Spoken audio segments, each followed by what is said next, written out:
It's personal, and to be able to show that kind of respect for such a great human being is, I think, can only be done in person.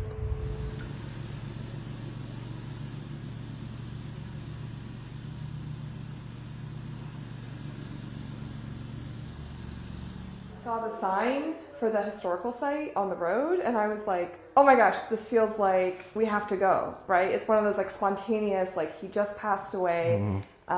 He was such a prominent, I feel he was a prominent president, like even though he was a one-term president, people still talk about him quite a bit, and I think he's had almost a lasting legacy beyond his presidency. Like he's almost done more good beyond the Oval Office, if that makes sense. I think he tried really hard to hold himself to a high standard. There was a quote in one of the museums about, he said, "If I ever lie, don't vote for me." And I feel like he really lived that throughout his presidency. And then, you know, when he was no longer in politics, I think he really tried to hold himself to a high moral standard.